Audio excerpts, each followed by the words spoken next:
Hello, and welcome to the April 2022 edition of Urgent Care Town Hall, presented by California Urgent Care Association and sponsored by Cepheid. My name is Claudio Varga, and I'll be your host for today's program. The Urgent Care Town Hall, presented by California Urgent Care Association and sponsored by Cepheid, is a monthly virtual meeting open to anyone and everyone free of charge, where we share and discuss all things related to urgent care, both in California and nationally. The California Urgent Care Association is the state chapter of the National Urgent Care Association. If you are a member of UCA and located in California, then you're already a member of CALUCA, and we urge and invite you to become more involved with us. There's a lot going on, and we'd welcome your participation. For more information about CALUCA, please visit our website at www.caluca.org. We welcome your feedback and suggestions for future episodes of Urgent Care Town Hall and invite you to be a presenter yourself. Just email us at info@caluca.org. A quick reminder that the annual Urgent Care Association conference is fast approaching and will take place in Las Vegas at the amazing Caesars Palace Hotel from April 30th to May 4th. CALUCA will host a lunchtime meet and greet on Monday, May 2nd during the conference. The meet and greet is from 11:45 a.m. until 1 p.m. and will be located in the Pompeian Ballroom number 1. CALUCA would like to encourage all California members to attend, but we'd also like to extend a very personal and sincere invitation to all our brothers and sisters from all Western states to come join us. So if you're from Oregon, Washington, Nevada, Arizona, or Hawaii, you're invited, and we'd really love to have you join us for lunch and some great networking. Please consider this your meet and greet also. We've got a terrific program today with a distinguished guest speaking on a fascinating topic. But first, on behalf of the Board of Directors and our membership, we'd like to thank and welcome Cepheid for their sponsorship of not just today's Town Hall, but of the entire Urgent Care Town Hall schedule for the rest of 2022. Over a decade ago, Cepheid set the standard for innovation in automated molecular diagnostics, and they've never looked back. Today, Cepheid can boast of having the largest installed base of any molecular platform and is constantly innovating and evolving its capabilities to keep pace with today's shifting healthcare landscape. The Gen Expert system has been heralded as game-changing by healthcare leaders across the globe, enabling institutions of any size, from small medical clinics to urgent care clinics to high-volume reference laboratories and hospitals, to access the speed and accuracy of molecular diagnostics. Cepheid's growing expert test menu spans multiple clinical applications, including healthcare-associated infections, sexual health, critical infectious disease, virology, and oncology. Of particular value during the COVID-19 pandemic has been their PCR Plus system, which delivers speed, accuracy, and flexibility. Please visit cepheid.com today to learn more. Our special guest today will be speaking about a very important topic whose importance cannot be overstated. Dr. Bryant Boyd earned his medical degree at Louisiana State University Health System Center in Shreveport, where he also completed his internship and residency in emergency medicine. Dr. Boyd currently works within the emergency department in the Willis-Knighton Health System and is also the co-medical director for the Bossier, help me with that one if I'm wrong, Bossier City Fire Department. Through his many years of experience treating patients and their families, Dr. Boyd has seen great value in the use of molecular diagnostics as a tool for optimizing antimicrobial stewardship programs. Dr. Boyd, welcome to the show. Please tell us why the topic of antimicrobial stewardship is so important to our audience, and what can you share with us today to help further the cause of stewardship? Glad to do it. I appreciate that introduction, Claudio. The town's supposed to be called Bossier, but no one pronounces it the right way. We all just, Louisiana down it to Bossier to make it sound real easy and Southern. So they already made fun of me a little bit for my accent, so y'all try to bear with me a little bit. Hopefully won't be too many y'alls and you knows and everything. So I'm looking forward to them. All right, I'll get my screen shared. Let's see. Let me know if everything looks good on y'all's end. Yes, sir. All right, so like you said, I'm the medical director of one of our local emergency departments called Willis-Knighton. We're a 5-hospital system. We're a little bit farther outside of our bigger town of Shreveport. That's about 500,000 people. Our small town's about 100,000, but our emergency room actually sees about 70,000 patients a year. So we're pretty busy. We have a 10-bed fast track. and a 30 or a 20 bed main ER. So we kind of get a little bit of both worlds. When I was in training or residency down in Baton Rouge, part of my moonlighting was at urgent care centers. There's a little urgent care called Velocity Care. So I worked about 7 or 8 days a month, as much as I could all during residency just to make extra money. So I've done a little bit of urgent care, but mainly emergency medicine since then, but that's kind of my background. So we'll get into the lecture now. So just disclosure, no other conflicts besides just some of the fees paid by the Cepheid Speakers Bureau. If y'all have any questions during this lecture, I won't mind if you interrupt me, that won't bother me, but I imagine they might want me to just push on through and you can type your questions in. Or if y'all have any questions later and you want to email me, they can share my email. I'm totally fine with that as well. So just to get in some definitions, the definition we'll be using today for antimicrobials is just going to be any antibiotics, antifungals, or antivirals. Most of the time when we think of as physicians while we're working, most of us, all of our head's going to go to is just antibiotics. And antibiotic stewardship, that kind of gets pushed down our throat more and more now, but you kind of got to think about it from a more global standpoint that also antifungals and antivirals are going to be part of this as well. So the 3Ds, some of the things, a lot of this lecture is going to be what the CDC's come up with and other CMS and other divisions of healthcare that are trying to help us better our world. But the 3Ds were created to help optimize clinical outcomes for the treatment of infection with minimal toxicity to the patient and kind of help decrease resistance. So first is kind of self-explanatory: diagnosis, creating the right diagnosis for the patient, making sure you're treating what you want to treat. We'll kind of get into diagnostic stewardship a little bit later, because if we don't know what we're treating, then that's going to kind of contribute to antimicrobial resistance as well. The next one will be the right drug. So picking the right antibiotic for the right diagnosis. Next one's dose. If you're going to give 875 of Augmentin or 500, duration's the next one. So if you want to treat, macrobid for 3 days or 7 days or 10 days, you don't want to give too little to make the drugs, get resistant, or too many of them as well. You got to think about a lot of those. The last one is de-escalation. That one's not as well known, or something that a lot of us might not think about, especially in the urgent care setting or really in the emergency medicine setting either.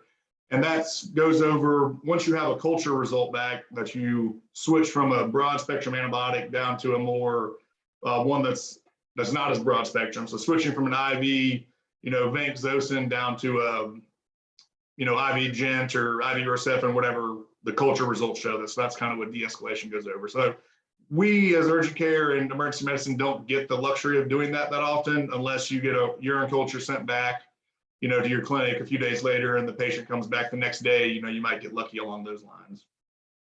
The reason why a lot of this is important, a recent article, I think it was published in Nature, and their estimates were showing about the year of 2050, as many as 10 million people per year could, that could be the number of deaths each year in the world due to antibiotic resistance. So their calculations were higher than that of cancer and everything else along those lines. So that's just a staggering number to me, thinking that we're only, 27, 28 years away from that, and antibiotic resistance could be causing 10 million deaths a year worldwide. This slide just kind of goes over what some of the governing bodies have done in the past 15 years to kind of help us guide our antibiotic stewardships, because as physicians, we get taught this in school, but when you're really treating patients and the mom's in the room, the only reason she came was for you to give her 2-year-old amoxicillin, and if you're not going to do it, she's going to write her letter, and then you got to go explain it to your PCC or whoever's in charge, and it's much easier said than done. But this slide just kind of goes over all the regulatory bodies, and I would imagine for the years to come, this is only going to get worse. There's going to be more, things set in place where, with all electronic health records, it's going to be harder and harder to show why we're prescribing an antibiotic. And we'll go over some of that a little bit later on future slides about the different MIPS and other protocols people might be using. This slide just kind of goes over a recent CDC report that shows they're labeling different things as different threat levels. So there's urgent, serious threats. A few years ago, the number of antibiotic resistant infections in the US was 2.8 million. So I didn't realize it was that high already. That's just the US numbers. and about 35 or 40,000 deaths each year. The other part to think about too is overprescribing antibiotics, of course, leads to C. diff. That's the main thing we're worried about. So about 250,000 C. diff infections each year and about 12 to 15,000 deaths each year from C. diff. So CDC is looking at this, they're labeling different things, so we know what to pay more attention to or less attention to. Some of the core actions they recommend for us to do to fight resistance. Number one, kind of self-explanatory, prevent infection, prevent the spread, wearing masks, cleaning rooms, things that we were kind of doing anyway. But number two, tracking, that's where it's getting important with electronic health records and knowing if we have diagnostic studies to know that it's a antibiotic resistant pathogen, we then can track that and prevent the infection further. So if we know what we're treating, that's, we can kind of take it, make it a bigger deal than just acting like it's a normal patient in a normal room. Number three is improving the antibiotic prescribing stewardship. That's kind of what this talks over. So obviously treating the right diagnoses with the right medicines. Number four is developing new drugs and diagnostic tests. So staying ahead of the bugs is kind of what we always think of, but it's getting harder and harder because they're, you know, mutating a little bit faster than we're thinking. Let's see. This kind of goes over a lot of the same things. There's 5 goals. It's a national action plan. It was released a few years ago. They've been releasing this every 5 years, I want to say. So the next one we'll get will be 2025 or 2026. Very similar to the previous slide, slowing the emergence of resistant bacteria, preventing the spread, strengthening surveillance, that's the tracking, advancing the development of rapid and innovative diagnostic tests. So one of the things they get from that is rapid, because we, in urgent care and emergency medicine settings, if a test is going to take more than an hour, even that's probably way too long in my opinion, but more than an hour, we're not going to probably order it. If someone comes in, I'm going to have to order that test, I'm probably going to discharge that patient and have them call back for the test result. And I'm going to be treating them anyway, just to get that room turned over, so I don't have the charge nurse, you know, yelling at me to get that room clean so I can get another patient in there. Number 4 is accelerate the basic and applied science. So developing new antibiotics, other therapeutics, developing vaccines to prevent infections. And number 5 is kind of important, is improving the international collaboration. So working with other countries if they start seeing a threat, so we can all work together. So this is not just on a local hospital level. This has to be on a, you know, country level and then international level.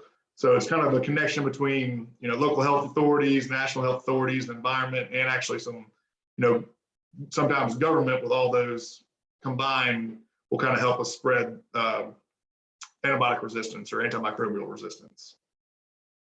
These are part of the solutions initiative. This slide just kind of goes over a lot of the money that kind of helps us think how big of a deal it is. In 2016, the CDC put 160 million toward fighting antibiotic resistance, and that's not what they were already doing. That's for new investments to fight the resistance. So it keeps going up year and year. 2020, I think that number went up to 170 for new investments to fight antimicrobial resistance. So this is only going to continue to get worse unless we all do something about it to kind of help stop the bleed and start heading back in the other direction.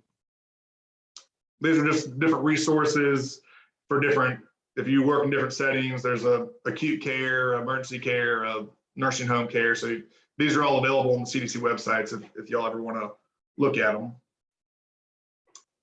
So a big thing for probably different urgent cares, I know it's a big topic in emergency medicine as well, is everyone has an antimicrobial or antibiotic stewardship program or committee with their organization.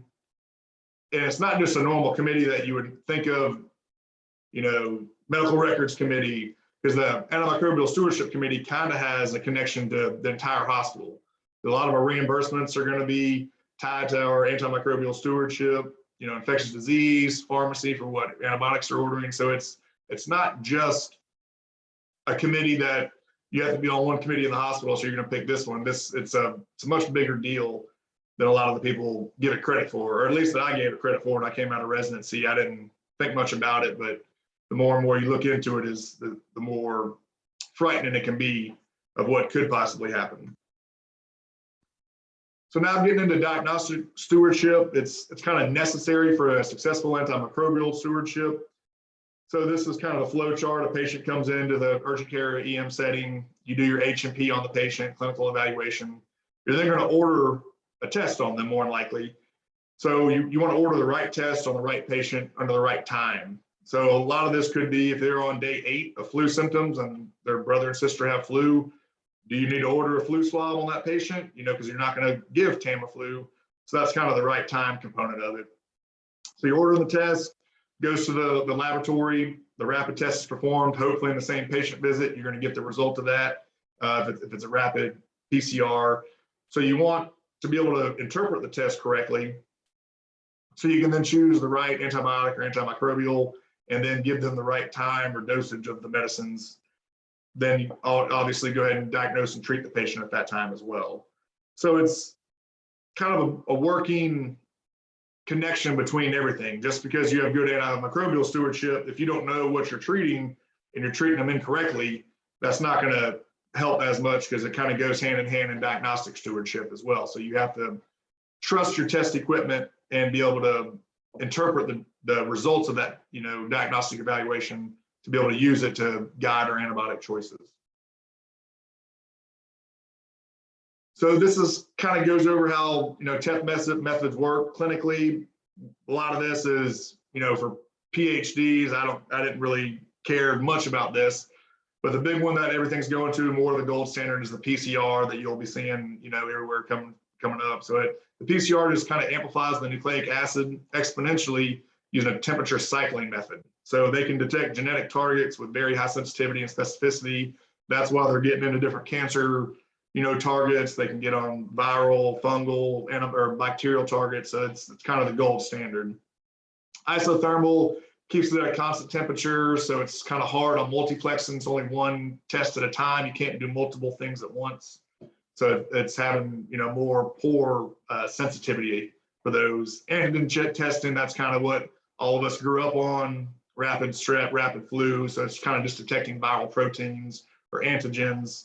So a lot of false positives or false negatives can occur. I know most of the time for the rapid flu or rapid strep that we used to use, it was about 56%, you know, accurate. So we were ordering it just to order it, and so we can go ahead and treat the patient, which I'll get into why we were doing that a little bit later. It's one of the MIPS protocols, but it's just not near as sensitive or hasn't high of the sensitivity or specificity as a PCR product will have. Obviously, you want to test with high accuracy. So a PCR test is the gold standard. So it can detect infection beyond 72 hours of illness onset. So we can detect diseases much longer besides just in the first 3 days. Obviously, most of us are used to these with COVID swabs over the last 2 years. So a lot of the big deal about this is same day patient diagnoses and appropriate treatment. So I remember when PCR first came out, I think our PCR swab for flu, I can't remember what company it was with, but I want to say it was like 98 minutes. And that's what we use in our emergency rooms. All 5 emergency rooms for our hospital, our flu swabs would take 98 minutes. And that's once they got to the lab. So you can imagine, you know, our fast track for a few years was not a fast track. We called it a slow track because when flu season hit, we tried to get the test sent to lab, but it was just a horrible disaster. So we kind of looked for different PCR tests that were much quicker, that still had the great sensitivity and specificity so we could trust the results. Because I'd rather a 90-minute test that I could trust versus the rapid flu that I couldn't trust, that, you know, looked and smelled like a duck, but then the flu came back negative. I'm still going to give that patient Tamiflu. So you're ordering a test that you don't care what the result is, then you're kind of wasting healthcare dollars if you're not going to trust the test either way. Big thing about PCR, it does not require confirmation of negative test results. This was my, you know, one of my favorite things about when we switched over to a PCR product. One of my biggest pet peeves when I went to the emergency department to sign in to work, I'd sign in, pick up all my patients, however many needed to be seen. I'd go order tests, come back, start charting, and the charge nurse would bring me a stack of like 5 or 6 or 7 culture results on the day before, 2 days before of strep swabs that were negative. The reflex to culture and the reflex to culture was positive. So I'd have to stop what I'm doing, look at each chart. If it's a kid, look at the allergies, look at the weight, give them a weight base, give all that to the nurse. Nurse will have to call the patient, get the number to the pharmacy, call the prescription in, then make the documentation that we did all that. So I'm wasting, 30, 45 minutes of my day going over patients from previous days that I didn't even get paid for, because we're on a PCR productivity, base for our reimbursement. So I'm having to stop treating critical patients in my emergency department that I'm physically seeing right now to treat my partner's patients the day before appropriately. And I'm not, getting reimbursed for that. So it was just a huge headache. So when we switched over to a PCR product, that was a big game changer to me. And they might not put that on a lot of the urgent care physicians. That might be an office manager and whoever the medical director is for the clinic. But for those people, that does make a huge, huge change if you want to switching over to the PCR product. Having a good antimicrobial stewardship, it's not just, for urgent care and ER settings. Obviously, it's an institutional wide impact. It can, have effects on all those divisions of the hospital: infection control, surgery, pharmacy, patient management, housekeeping, et cetera. The biggest one for me, I'd say, was a quicker turnaround time. For having a good PCR product that can turn around and get the patient in, get them out, treat them appropriately. So having a good PCR lets you have a good antimicrobial stewardship, and then can kind of improve all these different divisions for different institutional wide impact. So it's not just for us at that time. One thing we don't think about, once you just implement a change, you can't just set it and forget it. You need to have a tracking method to see if what you're doing is actually making a difference. So measurement is very critical to identify opportunities for improvement, to assess the impact of the interventions that we started. So this kind of goes over some of that. Kind of get into the core elements of what you're going to need for an outpatient antimicrobial stewardship program. This has been updated since 2016. Sorry, that was still in there. This is just kind of a picture of the whole US of how many antibiotic prescriptions per 1,000 people by state. California, y'all looking pretty good. You're in the lowest setting. Over here in Louisiana, not as much. We're either our patients come in later, or all of our physicians could be prescribing happy. So it's a little bit about both of those. So I think in 2020, about 202 million antibiotic prescriptions were written in the whole United States. So that kind of equates to about 613 prescriptions of antibiotics per 1,000 people. So that number is astronomical to me. I mean, that seems like, I don't know how that's possible, but that's what the numbers show. We are getting a little bit better. Back in 2016, when this first came out, I want to say we're at 260 million prescriptions or 260 million prescriptions for the whole United States. So that was about like 700 prescriptions per 1,000 population. So we are getting better, but we still have a lot of work to do. When you actually look at the prescriptions for the antibiotics and if they're necessary or not necessary, we're still at about 30 to 50% overprescribing. So that 202 million that we were at in 2020 probably should be more around the 100 million mark.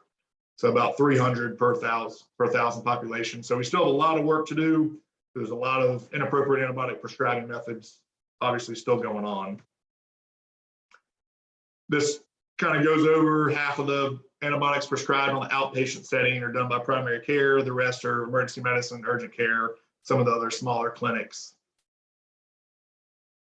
So a lot of the core elements for an outpatient antibiotic stewardship committee would be obviously having an administration or owners that have a commitment, so they can demonstrate dedication and accountability for optimizing antibiotic prescribing and patient safety. So one thing I always say to different departments or committees that are thinking about making a change is I just say implement at least one policy change or practice improvement, every year, every 2 years. Just one change can make a huge difference down the line. You actually just have to get it started.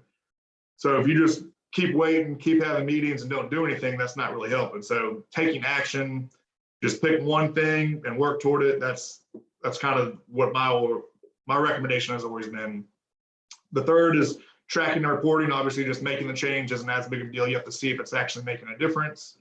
you need to offer regular feedback to clinicians or have clinicians assess their own antibiotic prescribing practices themselves. I found that normally doesn't happen that often because for emergency medicine and urgent care settings, we treat our patients when we go home, we go home. When I walk back in the next day, fresh slate. I might not remember the patient I saw the day before because I saw all 40 of them. So I have no idea. I'm not going to go back and look at it because we're too busy. Most of us are ADD anyway, since the settings we work in, and that's just kind of not how we're going to do it. So a lot of times we need people to do that for us. So one thing I've done as a director, we started it with narcotics. So I took all my physicians, charted them on a bar graph, and let them see where they were at for narcotic or opioid prescribing. Obviously, we had some older doctors that were, 75% of the patients were getting an opioid. And then a lot of the newer doctors were getting, 5% of their patients were getting opioids. So that's a huge discrepancy. And no one's going to change their practice because for certain physicians prescribing 70% of their patients from the ER an opioid, an Orco or Lortab to go home with, they're not going to look at how everybody else is practicing. They might not be up to date on what's new or anything as well, but when you track everybody and they see all their partners they're working shoulder to shoulder with, and they realize that they're that far outside the bell curve, that gets us thinking. So we found that now the worst offenders are getting much, much better on their prescribing practices. So doing this with antibiotics has helped, tremendously. You see certain people that write a prescription for an antibiotic for almost every patient that comes in and others that don't. It kind of comparing us to each other is more of a, might get the competition aspect out of it and make us start thinking about what we're actually doing has an impact if we're obviously way outside the bell curve. So that's just one of my personal things I've done that y'all might be able to do is to see if it's making a little bit of a change. Obviously, the last one's education, expertise, providing educational resources to clinicians and patients on antibiotic prescribing practices. So, if you see somebody's way out of line, you can obviously have a talk with them. Sometimes people don't like being told how to practice medicine. They might think they're a better physician than you. So a lot of this is hard, but if you just, give them some papers, show them that, a lot of times that can help. One thing I found too is, say I do have a 2-year-old there for a runny nose and mom's demanding antibiotics. Staying in the room for 30 minutes, explaining to her why I'm not giving her daughter antibiotics because I truly care about her daughter and don't want to cause harm to her daughter, and this is what's going to fix her. They're normally still not going to care what you're saying. So obviously still have that talk with your patients and your patients' parents, but we have a little handout and pamphlet that we give to those patients as well, because we know a complaint's going to be coming if they're getting that hard, they're that angry before they get discharged. We have a little pamphlet we go ahead and give them to let them kind of read over after I've talked with the patient or the patient's parents, and nursing staff does the same thing. So kind of all three of those things help some. It might not stop all the complaints about not prescribing antibiotics to the peds. That's what I found the number one, offenders are. So these are just some of the elements of what might help you with outpatient antibiotic stewardship. So initial steps, a lot of this is just getting started, just pick something, go with it. It doesn't have to be, you can use other people's, but it can be anything you might have a problem with in your, your local urgent care, your local hospital system, your local emergency room. Just an example would be,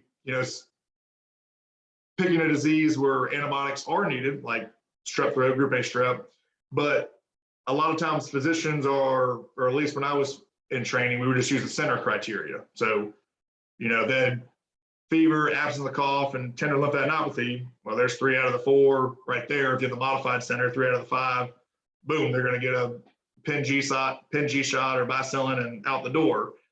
But is that actually the correct thing to do or not? So you just pick something, make sure you have a good test for it. When we switched over from the rapid strep swabs to the PCR strep, that was a game changer. So we went from treating everybody that basically presented with a sore throat to, maybe treating 20% of the patients that came in with a sore throat. So it's made a huge difference in my, personal practice in the local emergency room that we work at.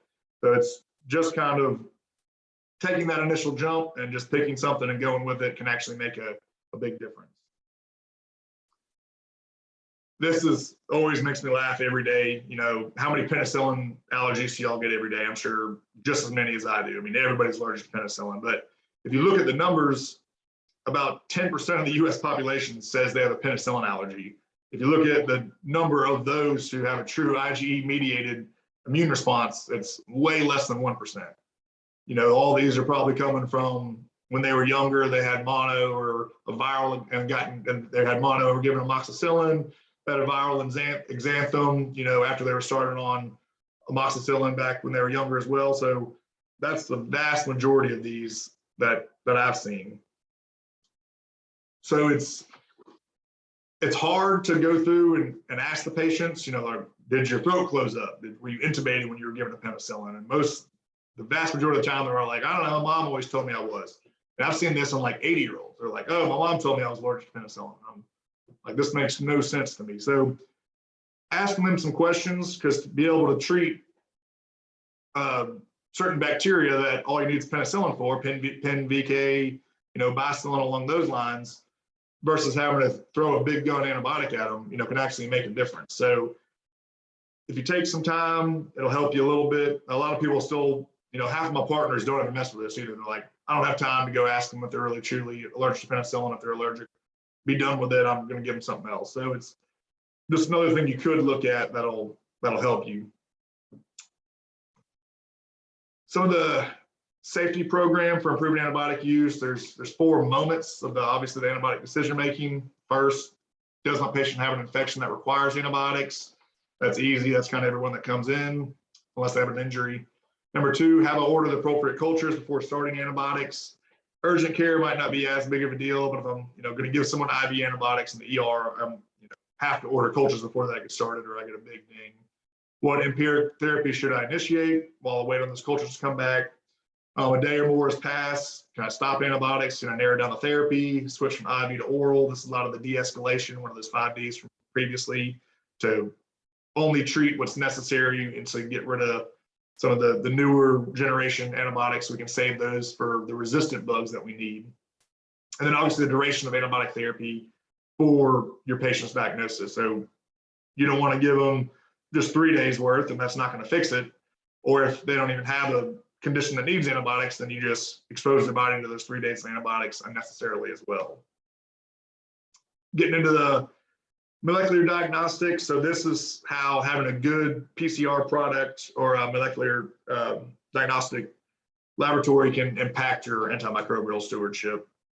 It kind of goes over the collaboration. It's a team approach, pharmacy, lab workers, you know, you should be ordering tests on everybody. You don't actually need to do an additional culture on routine reporting of blood specimens. It's going over some of that.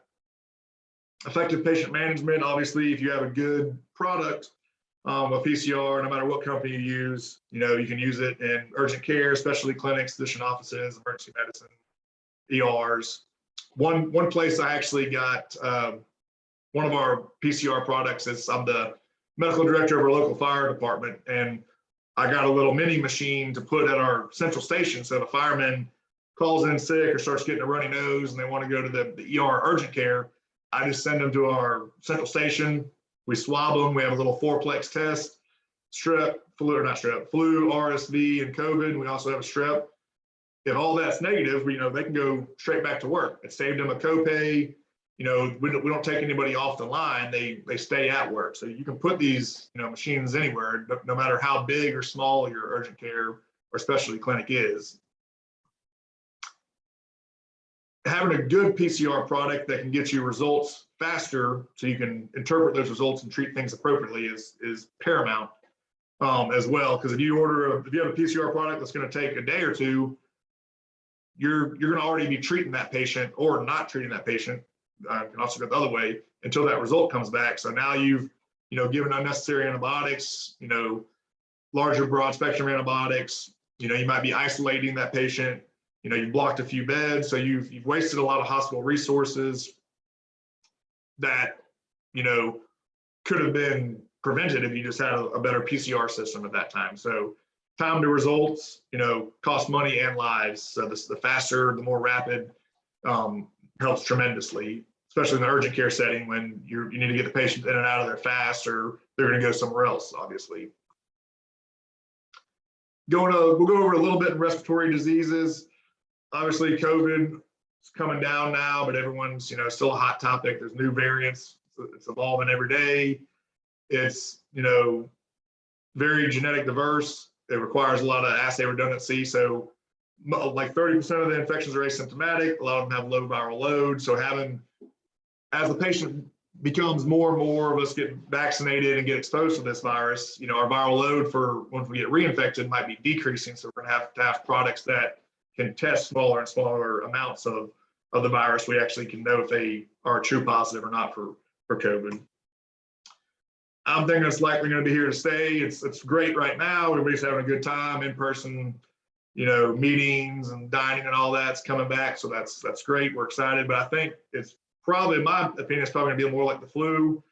Every flu season, COVID's going to come. So it's just going to be, COVID and flu, RSV, strep season. But hopefully no one will get as sick, no more deaths or intubations. It'll just be another type of flu at that time. So there's ongoing genetic drift. It's hard. It's very important for our molecular tests to be able to detect multiple gene targets to compensate for the changes that are going to be occurring with COVID as the time goes on.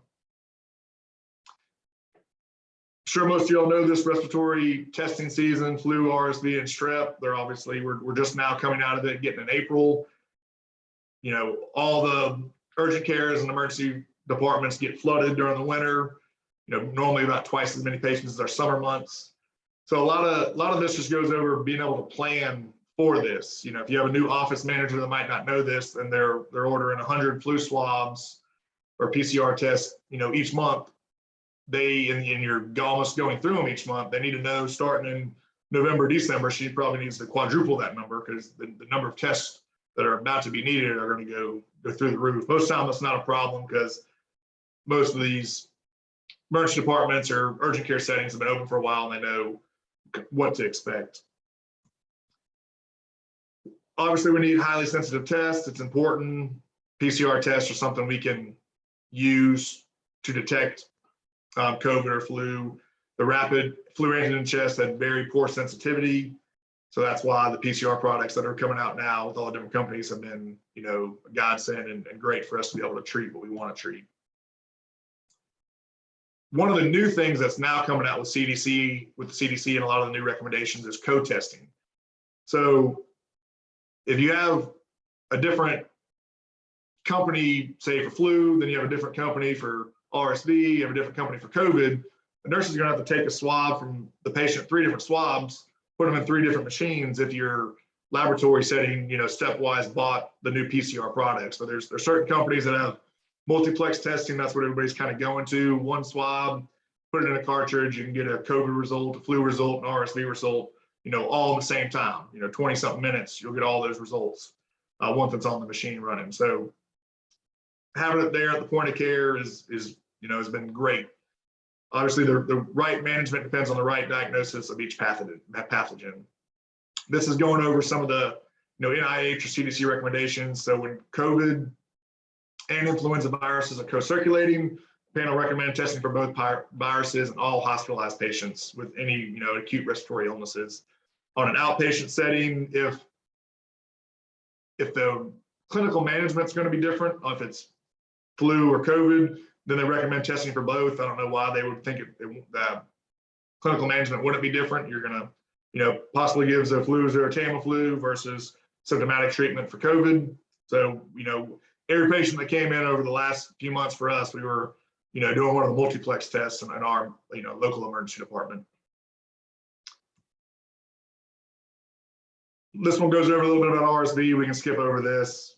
RSV is around, a little bit more important for kids, young ones, keep them away from, or an adult does have it, keep them away from younger kids, newborns, or the elderly. One thing we think about, everybody, most of the time shows up to our fast track or urgent care settings, runny nose, cough, sore throat. So for acute respiratory illnesses, only about 27% of those actually have a bacterial infection. 3/4 of them are going to have a virus. But if you look at how many times they're prescribed antibiotics, it's 57% of the time those patients are prescribed antibiotics. So we're way over prescribing in the United States for everybody that shows up for, you know, any respiratory illnesses. This kind of goes over a lot of the MIPS, which is the merit-based incentive program, or sorry, incentive-based or merit-based incentive payment system. So CMS and this Medicare and Medicaid created this system. I don't know if any of y'all's urgent care settings or locations have gone over this, or they might be, you know, bringing it soon. So for our local emergency department and our urgent cares associated with our hospitals, we have different reporting that we have to do for our different MIPS numbers. So one of the ones we use is number 65, antibiotic avoidance for an upper respiratory infection. So basically it says in our documentations, antibiotics should not be prescribed. If they are, we have to justify rationale with additional diagnosis if antibiotics are given. So if you're going to diagnose someone with a URI or bronchitis and then give them a Z-Pak, you're going to get dinged. And if you have enough of those dings, the next year, Medicare, Medicaid are going to decrease your reimbursement by, you know, there's 2%, 3% or something along those lines. And then it kind of keeps growing from there. If you keep failing on all these different MIPS protocols or numbers, it can kind of snowball pretty quick. So if you want to give antibiotics for one of those reasons, some of the exclusions are secondary infections like acute sinusitis or strep throat, or other infections outside of the respiratory tract, or if they've used an antibiotic in the last 30 days, or if they have any comorbid conditions. So this kind of gets us thinking, if someone shows up with a, you know, runny nose with some green sputum for 3 days, you can either, you know, test them for strep and flu and RSV and COVID. If all that's negative, a lot of times what I've seen of some of my partners, they're just give them a Z-Pak and let them go. But if we do that, we're going to get dinged with the MIPS protocols. So if you do give them antibiotics, you have to then document 3 sentences telling, you know, the coders and the different regulatory people why I'm going to give this person antibiotics. So it's, some of these changes are good. You know, it's helping us think like, oh, does this person actually need antibiotics, or am I just writing the Z-Pak to get them out so I can go see my next patient, so I don't have to deal with the patient anymore. I'm keeping them happy. And, you know, that's just one of the, you know, 5 or 7 MIPS that we're having to report. I mean, there's hundreds of these. Normally, if you are reporting them, I think you pick a few of them. Some of your administration will probably know more about that. I mean, a lot of ours are like head CT scans and pediatrics. You know, if we do get a head CT scan, we have to document so much stuff to show while we're getting the CAT scan on that patient. This just goes over one of the real life stories about an Einstein Medical Center that switched from an antigen testing to a PCR product. You know, they weren't trusting their flu swabs. So basically every patient that got admitted, they were putting them on Tamiflu and, you know, keeping them in isolation for a long time. So once they switched over to a PCR product, their Tamiflu usage went from 63% down to 4.5%. So they're, you know, saving $500,000 in bed cost and Tamiflu usage just for that one flu season. And then, you know, almost 400 days of unnecessary droplet precautions on flu negative patients. Because like I was saying earlier, the rapid flu, none of us are going to trust. If it looks like the flu and the rapid's negative, you know, you're still probably going to treat it like the flu, especially on an inpatient side. We can skip over this one, just another real world impact. Going a little bit now into pharyngitis or strep. Most of the strep infections occur in children. Most of us know that. That's why the new modified center criteria, if you're younger than, I can't remember what it is, 16, you get an extra point. But now kind of the center criteria is going by the wayside anyway, but that's just kind of going over why kids do get infections more. But for people that get prescribed antibiotics, we're still overprescribing about 20% for kids and overprescribing over 50% for adults. So this was going over what my problem was when we had the rapid strep swabs. We were treating everybody. It doesn't matter if their strep was positive or negative, you know, they're probably going to be getting an antibiotic.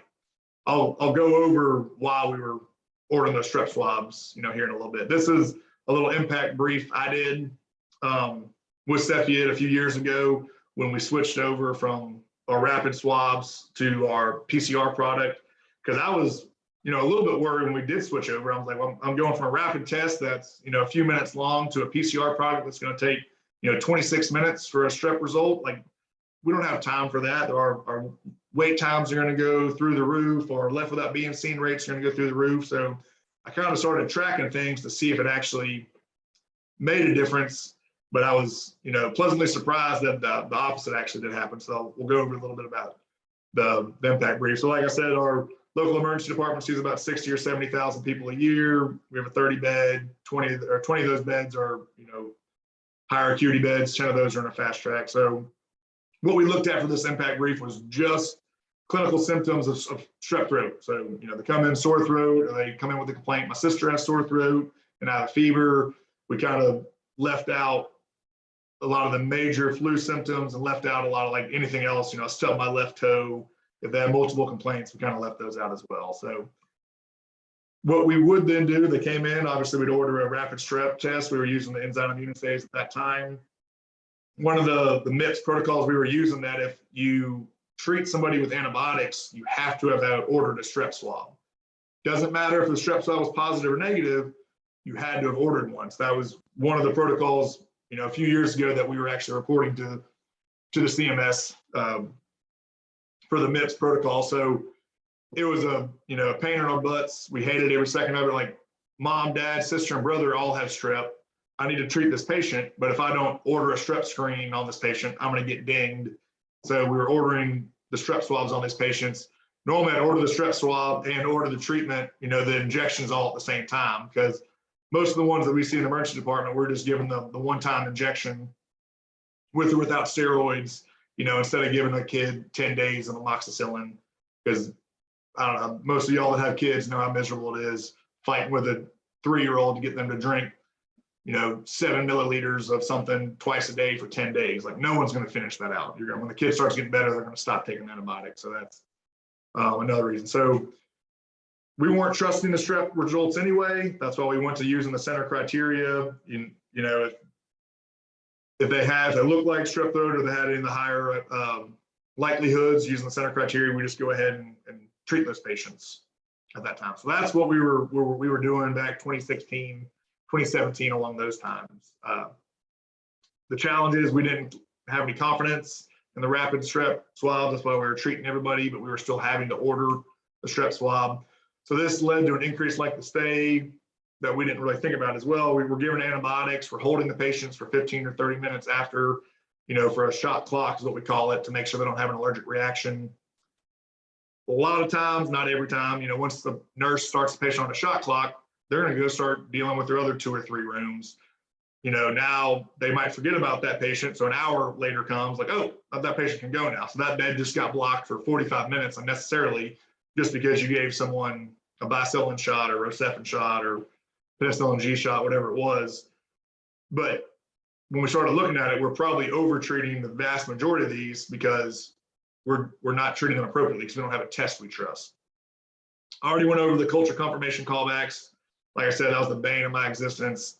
You know, maybe it was because I was too nice to the nurses. All the other doctors might have yelled or cussed at them, or, you know, got angry, versus I just did it. So that's why I was so upset with having to go through all the culture results for, you know, the day before or 2 days before, as well as that. So these are all a lot of the challenges what we were finding at that time.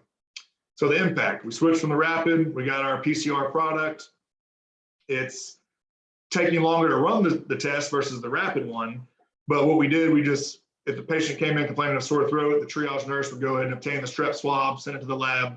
They'd start it running. By the time the patient got placed in a treatment room, I signed on to them, walked in there. Most of the time I had a strep result back. So I'd already know if they're strep positive or negative before I even looked at them, which we have a lot of, you know, standing orders by our nursing staff and triage. Are pretty liberal with that. But so when we looked at it from the years before, 2017 and 18, all of our group A strep patients, the average length of stay was a little over 2 hours, 113 minutes. When we switched over to the PCR, 113 minutes. So it went down by 20 minutes per patient. You know, this is just for strep throat patients. So that's a huge decrease, even though when we looked at the test took longer to run, but the you know, opposite occurred. We were getting them out of here faster because we're not treating everybody. We're only treating the people that are truly positive. We're, increasing our antimicrobial stewardship. We're not treating everybody.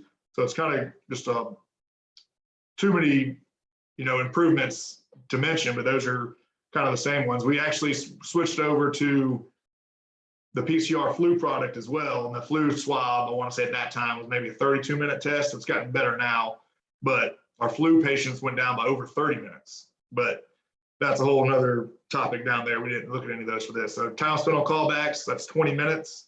Each day the charge nurse will have to go through, call the patients, get the pharmacy numbers. So this isn't just freeing up my time. I like to think I'm important, but I'm really not when you look at the whole scheme of things. So I'm wasting time when they have a culture confirmation comes back positive. The nurse that's in the ER or urgent care the same day working, she's wasting her time that she could be doing patient care. But also think about the laboratory, because they're wasting their resources, petri dishes, their time, plating all these cultures on every negative strep swab we had. And we were ordering strep swabs, like I said, on everybody with sore throat just for the MEPS protocol. So this is a huge, improvement just switching over to the PCR. So what does anybody care about that in the whole scheme of things? I don't know about urgent cares because I've never been on the administration side of an urgent care, but for the emergency department, all we care about is left without being seen rate. That's all administrators care about. That's money walking out the front door. If they, every patient that walks out, that's money they're not going to be seen. So when we implemented the PCR products, our left without being seen rate, got cut in half. So that's all the extra money that they're saving that they might have to use to buy the PCR product. Now they just save that on seeing more patients and us being able to get them out of the ER more quickly. So having a good diagnostic test is, paramount to be able to have an antibiotic stewardship. If you don't know what you're treating, you can't treat it, but it's something we need to think about on every patient we see. Do they truly need antibiotics? Am I giving the antibiotics just to make the mom happy? So it's just something to get the ball rolling, get y'all's brains to start thinking about it each patient we see, versus I know how I used to be in the past, just get them in, get them out, give them their Z-Pack, next patient, So hope y'all enjoyed it. I went a little bit over, so I apologize. But if y'all have any questions or anything, I'll turn it back over to Claudio right now, and just appreciate the time, y'all. Super. Thank you. Thank you so much, Dr. Boyd. That was fantastic. I do have, we have some viewer questions, and you touched on probably all of these at some point during the presentation, but just for completeness sake, I'll go back and read a couple of these that came in. I do recall you talking about this. How do you handle patients who insist on antibiotics during a visit? I mean, now as a medical director, like back then, like if they come in with a sore throat and I have a PCR product and I order that PCR product and it's negative, I'll, fight to my death saying they do not need antibiotics. I have proof. If it's something more, questionable, they have a cough and they're saying it's productive and their strep and flu and COVID were negative, and I'm saying, like, you have a virus, it'll get better in a few days, and they're still insistent, arguing with me, arguing with the nurses, asking for the charge nurse. We're still making people happy business. We want them to come back. Obviously, we can't just kick them out and say, I don't care about you, like we could when we were in training, at the university settings. So most of the time we work for private companies or for-profit hospitals, I'll probably still, I hate to say it, go back in there and be like, all right, here's a Z-Pack, just so it doesn't get escalated to administration. But for ones that I have a testing where I can 100% say this is not a virus or this is not a bacteria or anything that needs antimicrobial, I'll fight for it. But there are times that I do give in. A lot of that could be when I'm leaving. If I'm leaving in 5 minutes, probably going to be a little bit more likely to give in versus fighting the mom for 30 minutes. So it's just it's fluid, but as long as you're trying, I feel like that's all we can do, just to limit how much we are given. But there are going to be exceptions and, patients that are unreasonable, and then you're going to have your administrators coming down as well. So that's just all things to consider. For sure. I think in the urgent care business, it's a multiple times per day, daily occurrence, because we're so much in the business of keeping people happy, and it's a convenience service. And, when you make it not convenient and things like that, you have issues. So we always call it, dealing with the friction. You want to make it as friction free as possible. And this is always a point of contention, Oh yeah. That's a great answer. So related to that, someone also said, so, many telemedicine or telehealth visits end with antibiotic prescriptions. What tips or, what insight can we provide? How can telehealth providers maybe improve on my antimicrobial stewardship? If you think you have any ideas on that. We had a lot of that problem as well. Our big company that actually hires me, I work for a company called Schumacher. So we have a big telemedicine department as well. It's almost impossible. You can't order a swab. You can't truly look down their throat. They're doing the telemedicine to get antibiotics. That's normally their number one reason. So what I always recommended to our, physicians doing the telemedicine is, stick with the guidelines of what they say. A sinus infection, if they're saying, greater than 10 or 12 days with purulent sputum, all right, that checks that box. They're probably going to need an antibiotic, augmentin, doxy, whatever you're going to give for the sinus infection. Versus if they say I've had a runny nose that's green purulent for 2 days, now that box isn't checked. They need to wait 8 more days. And you don't need to tell them that, because then they're sign back in and talk to the next doctor and tell them what they need to say. But that's kind of one way I would recommend telling them, that you could make yourself feel a little bit better, just so you're not dishing out antibiotics everywhere. Just look at what the true or newest recommendations are versus just taking what the patient says. Got it. Okay. And we have 2 questions that are kind of they're clinical decision-based questions. So one is, what is your decision algorithm for treating sinusitis with antibiotics? And then the other one, kind of related, similar. What's the process for treating otitis externa? With antibiotics, do you do antibiotic drops? Do you culture before treatment or not? So those are the 2. Sinusitis kind of just went over, 10 to 12 days, purulent sputum. If they have, frontal sinus centeredness, that's when I kind of go more toward treating those. Sinusitis is also one of our MIPS protocols we report. So if I diagnose someone with sinusitis and I don't have it documented, they've had greater than 10 or 12 days, or they don't have, if I don't call it bacterial sinusitis, I just discharge them with the basic sinusitis, I'm going to get dinged. So I have to be careful how I document, but that's kind of my decision protocol, is the length and if it's purulent, discharge or not. Then for the otitis externa, we don't culture any of that unless it's, recurrent or the exam just looks horrible. You can't even see down the canal or see the tympanic membrane or anything. So normally we just start with generic drops, ofloxacin, Ciprodex, kind of whatever you want. Most of our patients can't afford the fancy drops, so we just do the generic ones. So that's kind of how I start there.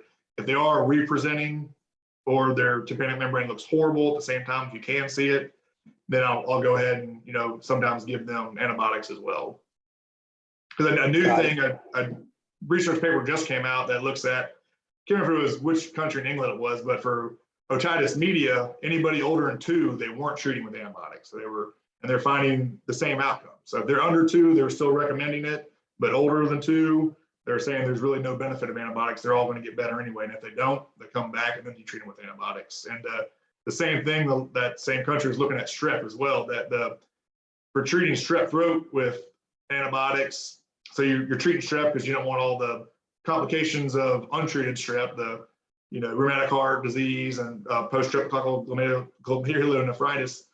The chances of getting one of some of those complications of untreated strep was lower than having an allergic reaction to penicillin. We already went over how low the penicillin allergy is. So you're more likely to kill somebody by giving them an antibiotic for strep throat than you are preventing the complications. So most of these infections are all going to get better on their own anyway. But as a country in America, we're not progressive on that front. Everybody still likes to give their antibiotics for the patient care and making the patients happy as well. So it's hopefully things will start to change. We'll see all the true numbers once a lot of those papers start getting written about not treating otitis media and strep throat. But I'm not there yet. If I try to stop treating that, I'm going to get chastised by a lot of my partners, and I don't have all the research proof yet to stand behind what I'm doing.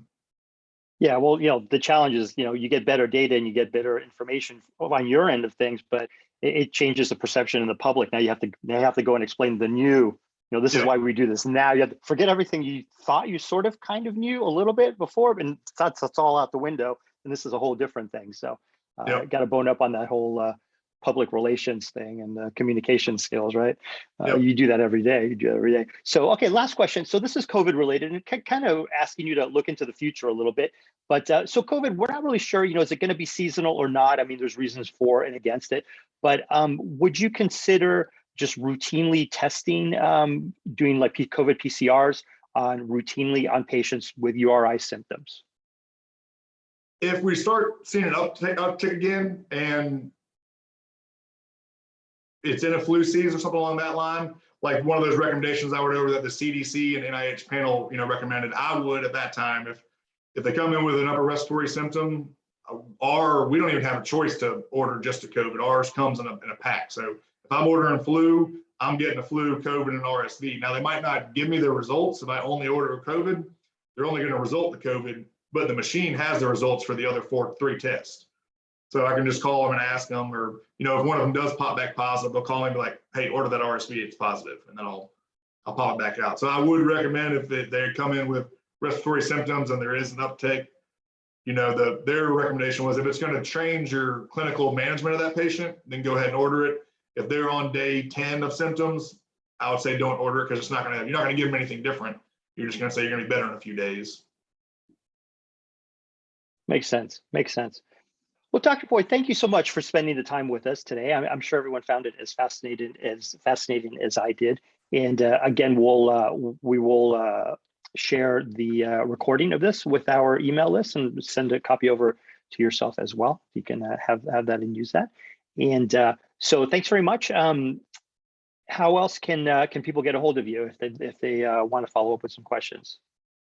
I can give Mindy my number to share with anybody, or my email address. My email address is LSU, like the college, and then my last name Boyd @gmail. So pretty simple and easy. But yeah, any questions like that, I never mind, going over anything or why we switched to certain PCR products versus others, or why I might do a certain thing. And so that doesn't bother me at all. Glad to help. Got it. Thanks again. Thank you so much. So again, I'm just going to remind folks here of the meet and greet in Las Vegas, which is going to be on Monday, May 2nd, and that's 11:45 to 1 p.m. in the Pompeian Ballroom number 1 at Caesar's Palace. We welcome all our California members to come and say hello and have lunch with us, as well as all the members from Western states to come by and say hi and introduce yourselves. And we also hope to see you next month for our next Urgent Care Town Hall, which will be on Thursday, the 12th of May at the same time, 12 p.m. And until then, thanks again, everyone, for joining us, and have a terrific week, and stay safe out there. Okay, bye-bye.